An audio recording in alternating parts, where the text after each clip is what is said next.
Hello again, everybody, and welcome to a special Ask the Mayor edition of Newsmakers TV. I'm Jerry Roberts. It is Friday, November 14th, and we're delighted to welcome back Mayor Randy Rowse, who I must say, since the beginning of his tenure, has been accessible and open to us and coming on and answering questions. Mayor, welcome back. Thank you. Happy Soggy Uh, Friday. joining me in questioning the mayor is my colleague Josh Molina, man of many hats and host of the global smash hit podcast, Santa Barbara Talks. Uh, He so, comes on my show too, Jerry. So I appreciate you, Randy, for that as well. well, you can plug them on your own time. All right. So lots to talk about, but I wanted to start today with Paseo Nuevo because we do have this a new proposal before us. It's been rolled out a couple times to what I would say were decidedly mixed reviews. I do want to say City Administrator Kelly McAdoo is coming on the show next Friday with some of the people involved in this project. Josh will be here. Hopefully, Nick will be here, Ryan, to talk about that. So you won't want to miss that. But I do want to ask the mayor about it as well. Um, let's start with that planning commission hearing on the proposal, where it just got hammered pretty unanimously. Commissioner Brian Barnwell, your old colleague, said, "This sounds like we are desperate. I don't ever remember such an ill-defined proposal coming in front of me. I am quite shocked. Why are we giving this land away, Mayor?" Oh, and now you're quoting Josh Molina. That's what started this whole kerfuffle in the first place when Josh said give away. So back in 2023, we've had this, and since then, we've had this in front of council three times. And I know that I've had to explain to different groups I go out and speak to all the time about what the fee exchange was and whatnot. And it's so the reason why, and I'm not going to get too far in the details, number one, because I'm not good at it. Number two is you got those guys coming on next week. But part of the whole thing about the Surplus Lands Act qualification for this is that encumbrance, the 40-year encumbrance, basically takes any marketability out of that property. AB owns a 40-year encumbrance on the property. They have This is control. the investment company that This is Alliance Bernstein, right? right. And so, with that, like any landlord will tell you, when you sign a long lease, you better be good with it because that person actually controls your property for the duration of that lease to almost all extents.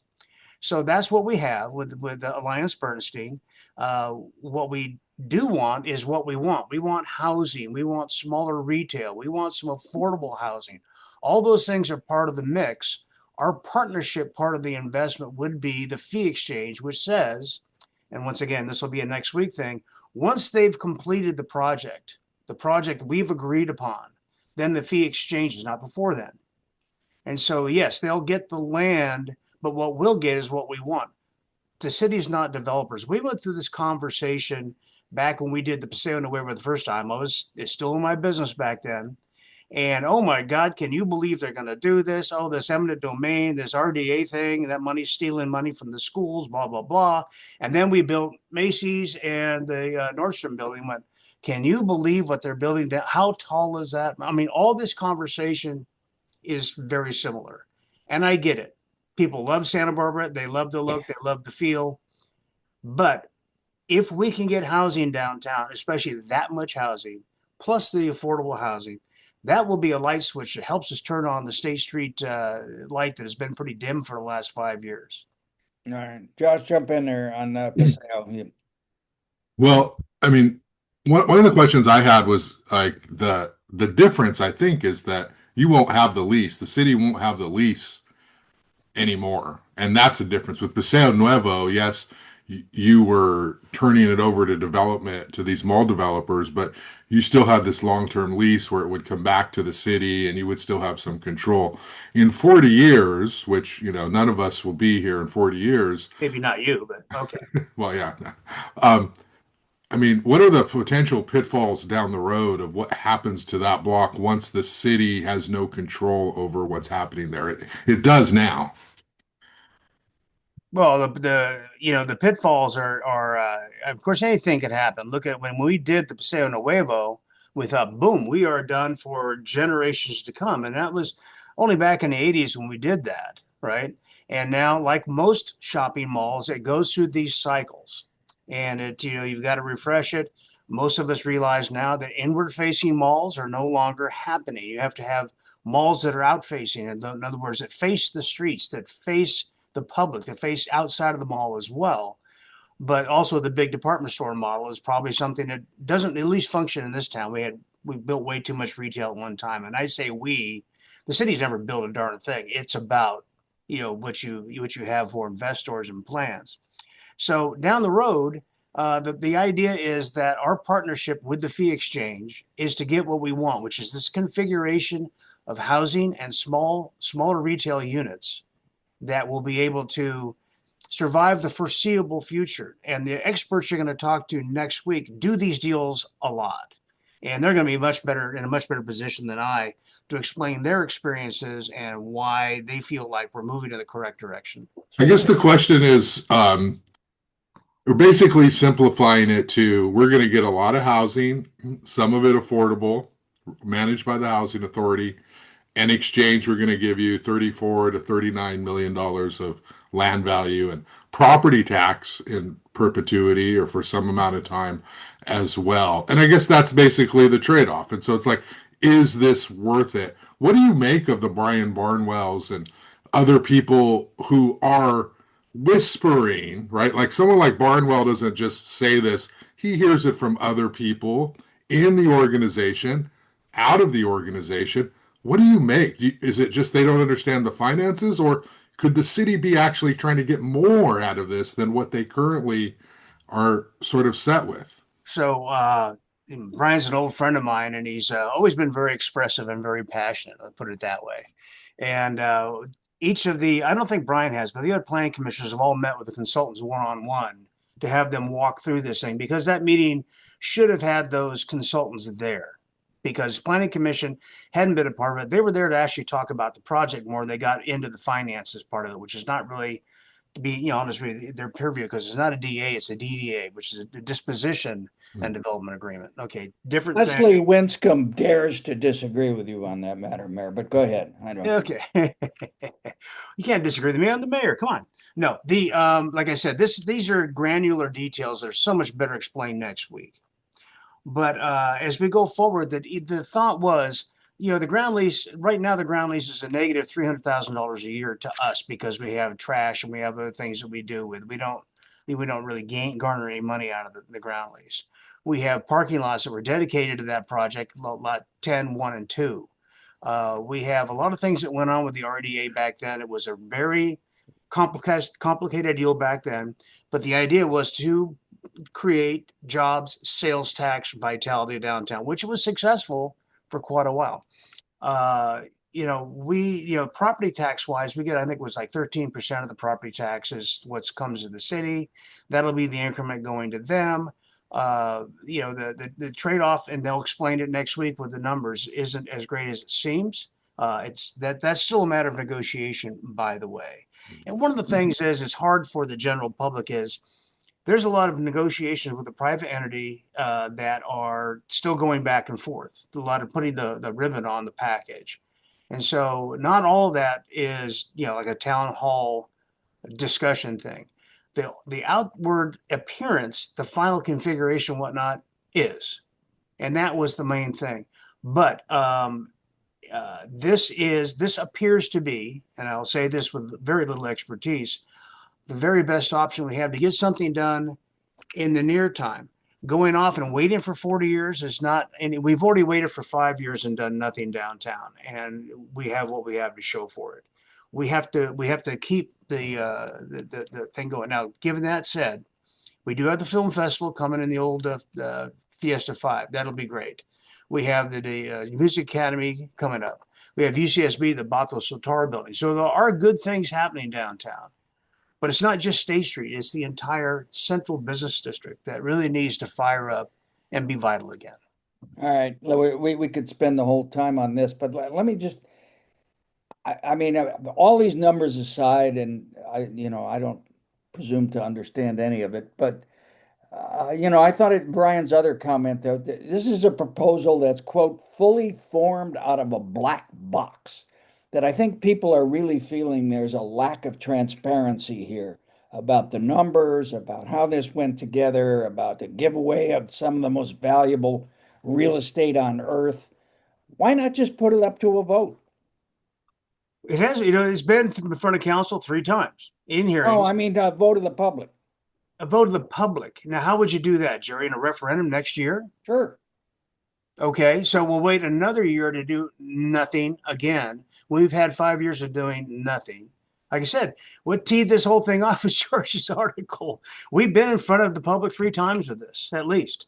And I've been on the public personally a number of times talking about it, whether it's the Riviera Association, whether it's the Rotary Club, or the different places I go and speak all the time, because people are very curious about this, along with, of course, the builder's remedy things that are going on. But yeah, I mean, to sit there, so we say we had a referendum, and we said let's expand the charter to we allow a 99-year lease, which is what you need to develop something like this. We still have a 40-year obligation or an encumbrance that we don't have any control over. This is our way to participate in that next 40 years. And I think it'll be much clearer when Kelly, Dina, and Pat walk you through this, because I'll get in the weeds in a hurry on this one. But that's precisely. And once again, Dina and Pat are the experts that have done these particular kinds of deals before. So this will be and there's some little nuggets to this that actually make it. Do you see any I mean, do you disagree that this has been a non-transparent process? Depends on which part of it you talk about. The idea that we're going to do something at the Paseo that involves certain configurations, whether it was 500 units or Oh, 200. giving away the land is what I mean. No, that's been out there since 2023. That was, Right. I mean, I was with Rebecca when we first went forward with that. So, and once again, the giving away the land, it is a partnership that we're having with these guys, and this is our investment in the project to get out of that vitality, sales tax, and yeah, we might have to participate with some property tax going forward. That number isn't as crazy as you think it is, and so. Once again, those guys can explain it next week, but no, this has not been hide the football. We get accused of that all the time. And I'm going, we're just not that clever. I'm sorry. All right. Let me just switch topics on you. You had a piece, I think both in the Independent and in Newshawk about the latest rent control proposal, which is coming before council, which would cap rent increases at 60% of the consumer price index. And you said this proposal is political, not practical. Are you suggesting that your colleagues on the council are doing this for performative reasons? I'm not suggesting, I'm saying it out loud.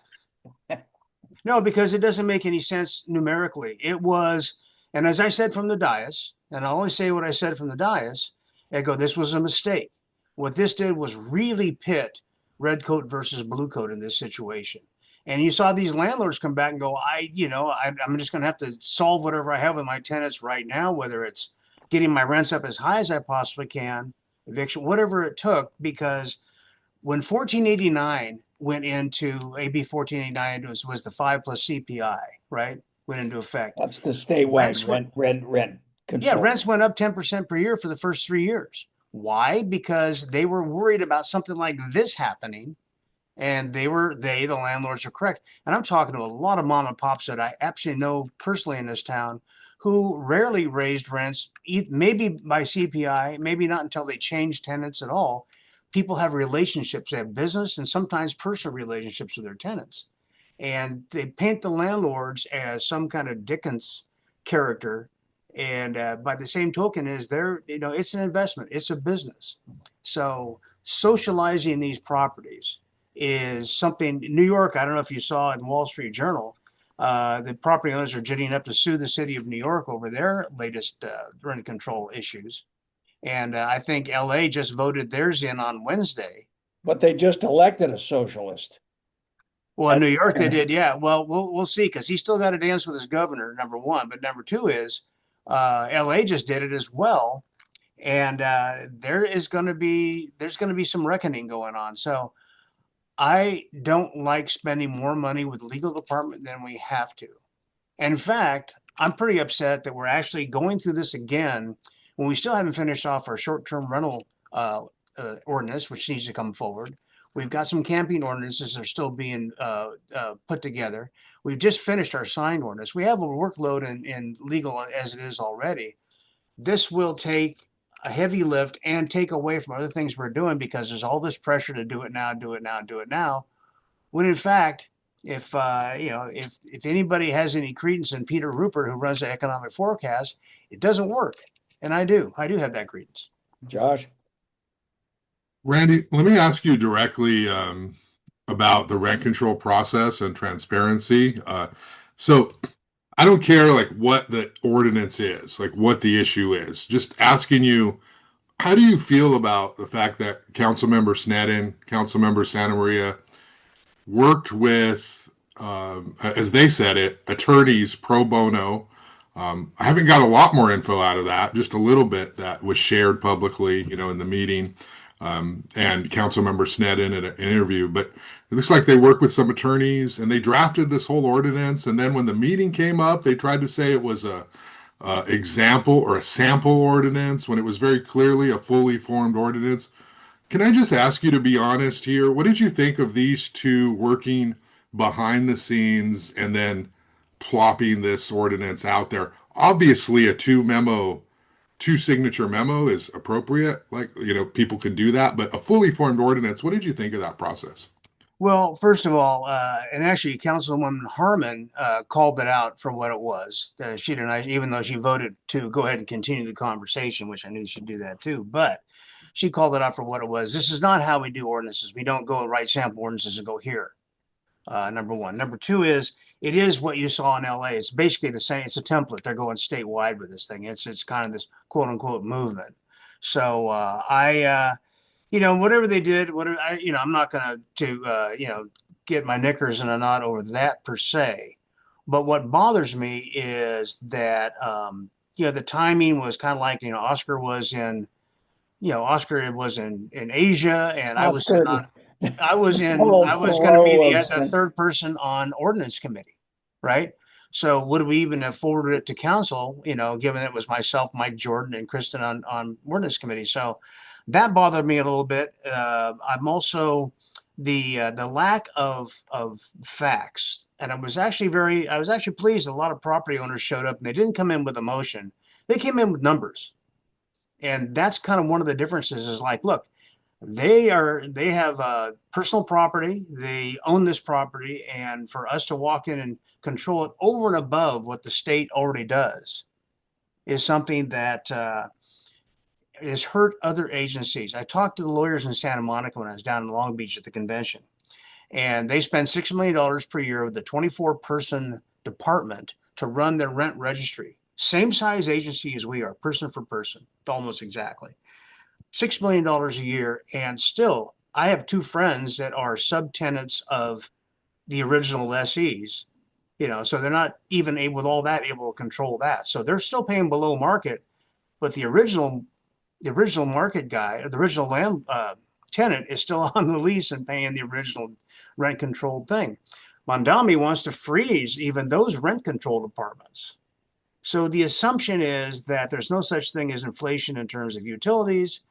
There's no such inflation in terms of insurance, and their proposal at current CPI doesn't even cover annual property tax. So, that was more than a conversation starter. I'm sorry, that might be the way it was presented. That's not, like you said, Josh, it's a two-person memo. That's how we normally do things here. All that aside, I'm going to go out on a limb here and say there's going to be 4 votes for this thing. It's going to pass. Do you foresee that there could be a referendum on this that would be on the ballot next year? That the landlords and the real estate industry could do that, or conversely, are you concerned that your opposition to this would be costly in the mayor's race against Ms. Sneddon? Yeah, well, the first thing I will say is this: the day I vote for something because it may or may not get me in office is the day I walk out of this door. That's just who I am. But the other side of the coin is that yes, there There have been rumblings about a referendum. Everybody feels pretty threatened right now by this. And okay, fine. Um, but once again, whether it's a referendum put on by somebody else, whether it's something we have to deal with legally, there's still going to be a huge expense. And these rent control programs need some kind of controlling body, and it's not just a bunch of volunteers that used to be the this rental housing mediation task force. It's a real serious auditing control mechanism to do this. We're just kind of getting through the rest of our STR thing, right? Short-term rental thing right now. That's hard enough lifted as it is, and we put money towards that. I don't know what this would take, but I do know it's a lot of resources, and it hasn't worked anywhere. It's always led to a diminution of units. It's led to long waiting lists. It helps immediately for those people who already have an apartment, but they're not going anywhere for a long time, per the other agencies that have done this before. So this is why it makes no sense. Now, getting back to the vote, yes. Do they have 4 votes? Yes. But the old saying is, and this I wish the president would listen to this, just because you can doesn't mean you should. And 4 votes, because you've got 4 votes being the reason that something goes forward, when you have a split vote, a 4-3 vote, you really have to look at what you're doing, I think. I think a 4-3 vote indicates that there's not some, things should go forward at least by 6 or 7 votes and these things, something this big that affects the whole community and picks on those houses built before 1995 for at least the first 15 years. So it's, Yeah, if only there was a way to make council citywide office. Oh, well. All right. Jerry, I just got to ask the Real quick. question because I can hear it in my ears is, what about the other side, Randy? You know, some of the council members have said it's an emergency. People can't afford, they're being priced out. We're losing large portions of the community. The gaps between the wealthy and not are widening. How do we preserve the community and working class tenants to allow them to stay here if the argument is that rents are going up so much they can't afford to live here anymore? well, first part of your statement, if this is an emergency, I go, tell me something that's not an emergency. Tell me something that doesn't have the word crisis attached to it right now. I'm looking for that one issue. Yeah, it's expensive to live here. And people hate to hear this, but it's always been expensive. When I got out of school, it was a water moratorium and down zoning. So there were no places. We definitely doubled up on all our places where to live. So yeah, it's gotten very expensive. One of the big problems was the government attempted control with AB 1482. That exacerbated the problem. Along with during COVID, people got out of densely populated areas if they could afford to, and they ran up property values here, Texas, Idaho, Montana, and that was a problem. But the market is a cruel taskmaster, but it always wins, and it will win in the end. If we tamp down the ability of being able to afford to even own these properties and run them, you're going to end up with less of them, and that's going to be the long-term problem. What we need, as much as anything, is inventory. Can we ever build the workforce housing not without a subsidy of some kind? I'm sorry, you can put the 10% inclusion area all over the map and you build 50 units, you got 5 units. You're not going to move the needle. And the private sector right now, like I said, they're developing as single digit returns, which, whether you like that or not, people don't do this for the health, they do it to make a living. So what's the answer? And it's a great question. I am looking at I'm working with SBCAG on different kinds of transit options we're trying to get through to make it so if you do live in the hinterlands, like a lot of our staff lives up in Buell, in North County, how do we make that easier, cheaper, more convenient to come down on public transit? How do we do these things? Because solving the housing problem vis-a-vis these invisible subsidies, I don't know, but trying to tamp down the older population of houses, which is one of our sources, by the way, of sub-market rents, is some of these older units. And just say to them, you're stuck, don't put the new countertops in, whatever you do, it's not going to work. We're going to make sure you don't go more than 60% of CPI. Wow. I mean, I've got 2 or 3 friends that sold out as soon as we haven't decided on this yet. And they've already said, I'm not going to play anymore. I'm out. And good for the realtors, there's more inventory to sell, but it also diminishes the value of their properties as well. All right, let's talk about the supply side then. As you just mentioned, the Sears project, the 443 unit project, also surfaced to decidedly mixed reviews at the Architectural Yeah. Board of Review. I think Josh quoted one of the members saying it looked like a hotel in Orange County. Yeah. And of course, we also have the 700 unit Taylor family proposal that's going up on the other end at La Cumbre. Um, Thanks to Das Williams, we don't have a unified plan there. Next time he tries to make a political comeback. That aside, what's your take on the Sears thing? And is that going to go forward? Are we going to get builders' remedy shoved down our throat? What's the status there? Yeah, so my understanding is number one, I saw the renderings and yeah, they did look exactly as it was complained about, which I was a little surprised. It's the same firm, the same design firm that built the Estancia over on State Street, which I think is a nice looking project. It's massive, but I think it's nice. This one's architectural elements were lacking, and I think somebody suggests, I think maybe on ABR, that they do the massing on the inside and wet cake it down to the outside to soften, the facades and whatnot. So yeah, I was disappointed in the design. One thing I want people to remember is in 2013 we approved the general plan update, and in that update, that entire La Cumbre area from the freeway to State Street was zoned for 1,900 units. So this isn't new stuff. It's been on the thing for a while. Not that everybody pays attention to that stuff. The specific plan would have been great. I think we had these conversations out of the way much earlier. Will something happen there? Yes, I think it's appropriate for congregate living to happen on that site. The final design is going to be whatever our design review boards and the public, thinks will muster. But yeah, you're right. Architecturally, I wasn't thrilled with the first iteration that I saw.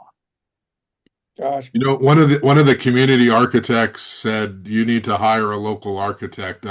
They're pretty confident because they're a big firm. They have their own architects that they use, and they point to the Estancia, which is the residential development. Yeah. Do you think they should like contract with one of the many qualified local firms and kind of build public favor? Yeah, that was my buddy Fred that said that. I know, and Yeah, Fred, there's trolling for business there. it's a Thank you, Fred. small town. What can you say? We know everybody, but it's I think the savvy developers do exactly that. They do try to get some local flair because all these guys locally have been through the grinder of the review process. And of course, builder's remedy, one of my favorite laws on the planet, as limits those number of passes at that. But I think that anybody developing a property, especially somebody that's been around as long as the Ripperettis and the Panazons and all the people that own the property, do want to be a part of the community. I really think they do. I think they're trying to. They're not architects, and they hired Kennedy, whatever their name is, who did the estancia. I think with that in mind, that they've had some local experience. So I expect an improved architectural design at some point in time. I am not a designer. I don't know how that translates to numbers of units and an ability to pencil out. But I think the first initial reaction is what I have as well. Like, oh man, that's a big hunk of plaster. So All right. All right. I got a couple more things I want to get to. So, sort of lightning round stuff here. But you referenced, Mayor, I think switching on the light in terms of Paseo for State Street, which continues to be the eyesore, cheating death for old people uh, venue that I'm so fond of. But which Nick is now officially one of them, right? yeah, Hi, Nick. Josh recently reported we have a 2-year high on retail vacancy rates down there. You just voted with all of your colleagues for another $210,000 for consultants, or 343,000, excuse me, which brings us, I don't know, around 900,000. And we have this ongoing debate about whether to reopen it or not reopen it. Do you have any glimmer of hope that you can offer us on State Street? Well, thanks for asking that, Jerry. Yeah, the reason why I voted to go ahead and get the Polyzoides, I think I said that name right, extension on a contract was I want to be a part, I want to be marginalized on this. I want to be a part of quote unquote the interim. Because whatever they draw, whatever we decide, like the rest of this is my fifth run, by the way, at some kind of master plan in effort since I've been around within government, right? All these consultants and whatnot. And we've got millions of dollars into State Street right now. We've got zero to show for it. So my thought is this: if I can be a part of the interim, and I'm hoping by hopefully sometime in next month we can start having conversations about let's at least get it open on some level, whether it's one way, two way, really don't care. Let's get open, let's light it, and let's clean it, which has been my mantra from the beginning. But let's at least try to get back to business while we finish up the concept. The flat and flexible part, okay, but the idea of doing actually the common area swales for stormwater management, I like that. That's going to be a heavy lift engineering wise and expense wise. The money that it's going to take to do whatever build out we're talking about is nowhere in the foreseeable future unless there's some other big mechanism happening there. It's not going to come from assessments or fees or parcel taxes or whatever. But it's not just State Street; it's the entire central business district. The cross streets are also suffering from the lack of vitality downtown. So everything we can do, and like I said, I mentioned the film festival and Music Academy West, very positive things. UCSB and Soltara, very positive stuff. So we've got some good news going on with that. My goal right now is to get something done as soon as possible. I vote for two-way traffic only because we don't have to re-engineer it. We've already got that we know what the template is. If we go one way and we have to engineer it, I'll support that. Two-way traffic on where? On which blocks are you going? On State Street. The whole 9 blocks? Yeah. Okay. Yeah, there's no reason to keep anything closed. If you look now, we haven't got one of the maddening things, and Kelly can answer this. One of the maddening things is we haven't still gotten our circulation consultant report back. But I know public safety, in my anecdotal conversation with them, is not thrilled. They can't run a black and white down the 500 block right now. The fire department often will pull over on a cross street and run their gurney down to a victim in the middle of a block. This is silly. It's a street. It's part of our downtown. It's part of a circulation element. Circulation has to happen.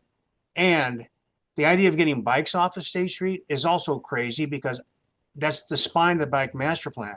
We want people to go to the Fest Parker, leave their car there, pick up one of their hotel bikes and take a cruise up State Street. That would be the ideal thing. That would be the way to see our street. Once you have the crosswalks, I'm not the crosswalks, but the pedestrian activated flashers and the cross streets, you can't go more than about 12 miles an hour up that street. That's why nobody is going anywhere, uses it. They're going there to experience, see where they want to go, and then park and get out and enjoy it. Josh, you want to take the part of your close personal friend Izzy Sullivan here? Yeah, I was going to say, Josh, yeah, Israel and Aaron. I go, yeah, you included me in your lineup there. That's great. So they say I've never seen study or data to suggest how cars on State Street could actually lead to more people buying things in retail shops or eating at restaurants. All they have to do is just park at the lots on the other block and walk. So can you address that, Randy? Yep, I sure can. Number one, I don't need a study. I just have to walk out there and look at what's going on there, which is nothing, right? And we're retail. Everybody took a dump during COVID. It came back in other areas, not here. Okay. Number two is I frequently talk to national tennis will come in here and they, for whatever reason, they want to talk to the mayor, but they go, what's happening with State Street? I go, well, I wish I could really tell you. I'm not really sure. And they go, well, we don't open on closed streets. And I go, well, why is that? Because they fail. They have an attrition rate that is higher than anything else. And over the 200 of them we had in 1978, there's less than 20 of them now. We don't want to open on a closed street because we're, a failure. There's very few success stories out there. Okay, I get that. And so when you talk about your article, Josh, about the vacancy rate and the numbers that I think it was Radius you sourced those things from. Yeah. talking to a few of the bigger property owners down there, they go, that they actually overstated some of the rents. My average rents are down, in the low threes, which is going back to the 1990s. And so Mm. why have some tenants moved from downtown to Montecito where they're paying 3 to 5x those rates, and happy to do it Yeah. because there's activity, there's vitality. It's not about cars, it's about people.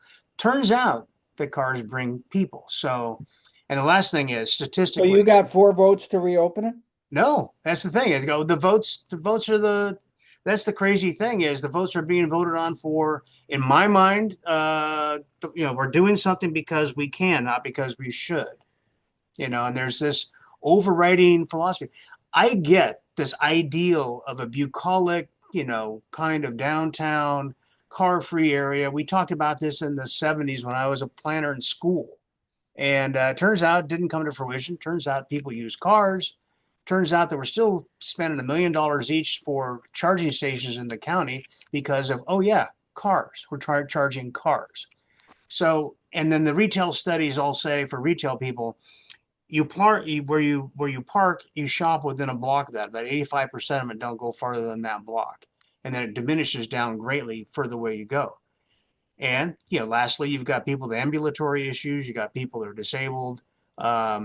So they're basically saying, look, if you want to engineer how I live, fine, go ahead and do it. I'm making other choices. And what I learned all those years in business is you don't tell people how to choose. People tell you what they want, and that's been the reality of these things all over the country. All right. Uh, let me, we got to get out of here, but we just voted on a sales tax increase to tax ourselves. Now we learn that we're facing a $5.9 million shortfall next year and 11.4 the year after. And at the finance committee, we had proposals to raise the cannabis tax, impose a library or put on a library parcel tax, increase the hotel tax, and tax short-term rentals. Uh, what's going on? I'm trying to make my head not explode on this one. I thought we were fixing this with the sales tax, but apparently not. We need 5 more taxes, according to Ms. Harmon, or her colleagues over there. She was trying to find solutions, you should have seen the entire list, Jerry. There was Uh, much more that was on Well, there. yeah, we do have limited time here, so we are checking the seat cushions for nickels right now. is anybody proposing to reduce the workforce? How about that? I guess Well, that's that's going to happen. I mean, our administrators had to go out to all the departments and say, "Here's your goal. Give me some ideas." And so there's going to be some pain to be felt, I'm sure. And as you might remember from the Great Recession, the we didn't eliminate anybody. We held positions open by attrition and whatnot, and then our workforce, played along. They were fabulous. We went to furloughs. We went to close on Fridays, all these different things to try to make it happen. So they definitely put in their pound of flesh as did well. they give up their pensions? Oh, no. No, well, they don't get to do that. So Jerry, you're a little anarchist, you. No, but so when you talk about the sales tax measures, you can look right at me because I was the one, Bendy and I fronted Measure C. And Measure C has been performing admirably. We've got roads paved. It's a pain in the butt to drive around town. You're very welcome for that. And we got the police station underway, as well as Dwight Murphy. So that all that stuff is happening vis-a-vis what we did. We came back with Measure I because we saw the way the expense and the revenue graphs were going. Okay, so a couple things happened there. We were presented with an $800,000 surplus budget at budget voting time, and we spend the entire first part of the year going after all the granularity in the budgets, department by department, blah blah blah. But we had two things happen. Number one, which we didn't find out till after, is we had a mistake in one of our class and comp things, which cost us some money. So it wasn't all due to this, but as you recall, the same 4 votes voted to spend down reserves for a housing authority project, take away, use all of the housing trust fund as well as the homeless housing trust fund, funds we set aside, And then on top of that, gave 500 grand to, or took 500 grand out of that to give to the services for immigrant legal help and whatnot. Okay, those are all causes that are legitimate and good, but they shouldn't come out of the general fund. They definitely should not come out of emergency reserves. The policy about reserves is when we break into them, you have to have a plan to replace them. Having reserves into a housing authority project is a 30-year note that only starts being paid back once the residual seats come in to repay it. And as you probably know from history, we oftentimes end up forgiving most of those loans. We don't have a plan for that right now. So now we've exacerbated. It's not all the fault of what my council did, but a lot of it is. But so you're going to see some results that come out that are going to be diminishing services. It's, so as we talk about going back to, okay, we need some new taxes. I'm going, like a parcel tax on top of rent control. Seriously? Right? There's no way a tax Yeah. is going to get No, approved. no. None. And I got to be honest with you, and I'll say it right here in public. I don't know that we have the public trust to pass some kind of a That's new what I mean. assessment. I don't feel good about it. I'm not happy with myself right now, frankly, because I was the face man for both efforts. And it's just one of those things where we're not delivering on what we said we're going to do. We have delivered on Measure C. I will say that. That's been a great success. But the other things are, when you look at all these different taxes, like, the pot tax, vacancy tax, all those things, those are de minimis. That's the tip to the Uber driver. That's not going to generate anything but more angst and more assessments. We need to support business. Business is where taxes come from. We need to get, I'm going to say it right now, get downtown open and vibrant again. Get our one-time top sales tax producing area back up to speed, cleaning, lighting, quit screwing around, make some decisions and get things done. I mean, we have landlords. I know, Josh, you probably talked to Radius. They have tenants that are kind of going, yeah, the guy goes, hey, I've got something on State Street, which is now bargain basement. They're going, I don't know. They're not getting to sign those guys up. And you go, what are we doing? We need to get people in business. We need to get their tenant improvements process like that. It needs to be ministerial. We need to get them in business and get those taxes back. You can tax pot all day long. It's not, that industry is not going in the right direction for revenue. So yeah. Josh, you got a politics question to close out?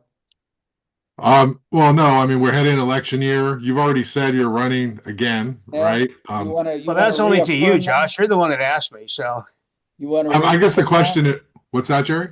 I just want to hear him reaffirm that. Now, As Jerry would say, are you right here, right now, saying right here, right you will now? That's what I'm emphatically planning run for to reelection? do. You know me. I don't like to, show my cards early, but the thing is I like this. I like what I do. And I like working with the people I work with. I even like my colleagues, even though I just trashed them for the rest of your show here. I do like I like working with them. And but I'm frustrated because of being on the, if you'd have a budget that's a 4-3 vote, that's never happened before in anybody's memory. We have a mayor that voted against his own budget. When have you ever seen that? That's just not how you play checkers. I'm sorry. So that part of it, would give anybody pause. The question, I guess the last question for me, Jerry, is Eric Friedman has said he may run for mayor, he may run for supervisor. Yeah. Are you two talking? Yeah, no, Derek and I talk all the time.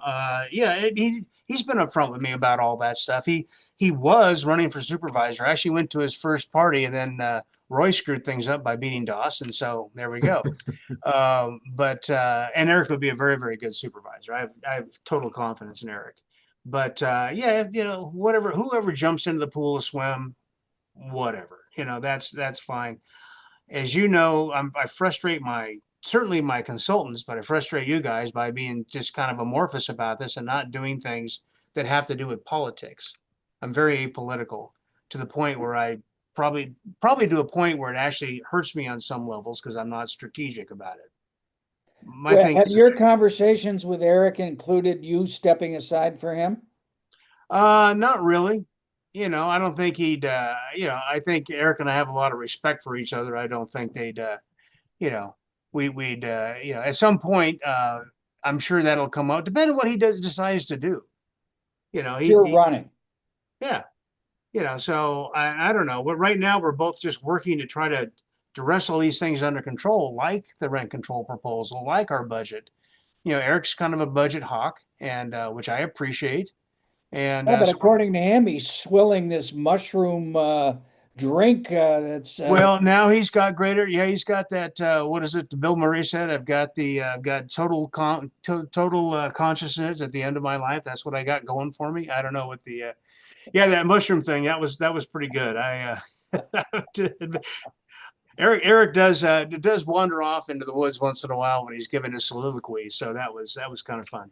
all right. Mayor Randy Rowse, thank you so much for taking the time to talk with us. Josh, thanks for joining in the questioning, and thank you all for watching. And we'll see you next time on News. All right, thank you. Thank you.